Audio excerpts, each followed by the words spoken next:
সবাই কেমন আছেন? আশা করি সবাই ভালো আছেন। আলহামদুলিল্লাহ আমিও ভালো আছি। দেখতে দেখতে ১৫টা রমজান কোন দিকে জানি চলে গেল বলতেই পারলাম না। আলহামদুলিল্লাহ সবাই বলবো। আজকে আমি সকাল থেকে খুব অসুস্থ।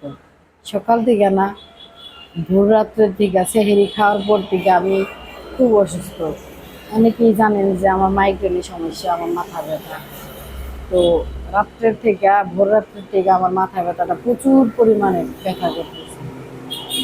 তো আমি কারোর কাছে বলতে পারি না। আমি অসুস্থ হইলে একমাত্র বলতে পারি আমার প্রিয় স্বামীটার কাছে, আর একমাত্র বলতে পারি ওই যে উপর আল্লাহ থাকে তার কাছে বলতে পারি যে আল্লাহ আমার কষ্ট হইতেছে, আমার কষ্টটা একটু কমায় দাও। এই রোজাটা মুখে রেখে বলতেছি, এই তার কাছে বলতে পারি মনের দুটা কথা, আর নাইলে কারো কাছে আমি বলতে পারি না। কেউ আমার কোনোদিন জিজ্ঞাসা করেও বলে না, কিন্তু আমার দোষ ধরার মতো অনেক মানুষ আছে, কিন্তু আমার সুখ দেখার মতো বা আমার খোঁজ নেওয়ার মতো কোনো মানুষ নাই। এরকম মেয়েদের জীবনে, আসলে প্রত্যেকটা মেয়েদের জীবনে না, কিছু কিছু মেয়েদের জীবনে এরকম হয়। আর কিছু কিছু মেয়েদের জীবন এতটা সুন্দর হয়ে আল্লাহ পাক নিজে তৈরি করছে। আর আমার ভাগ্যটাই জানি কেমন। তারপরও আল্লাহ পাকের কাছে শুক্রিয়া জানাই।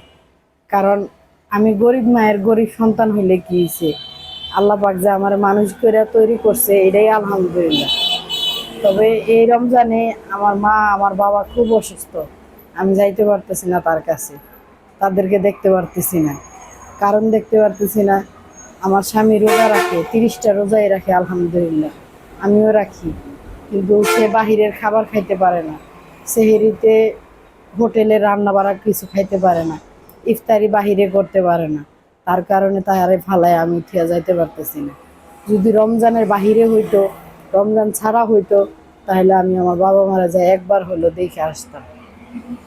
তো সবার কাছে রিকোয়েস্ট করতেছি আমার আব্বা আম্মার জন্য, মন থেকে হইলো সবাই এই রমজানের দিন সবাই একটু দোয়া করবেন যেন আমার আব্বা আম্মা সুস্থ হয়ে যায়। আমার আব্বা আম্মার জন্য না, সকল বাবা মার জন্য সবাই দোয়া করবেন যেন সকল বাবা মা সুস্থ থাকে, ভালো থাকে।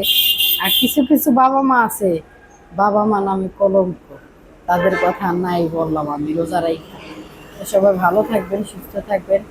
আর আমার জন্য সবাই একটু মন থেকে দোয়া করবেন। ধন্যবাদ সবাই।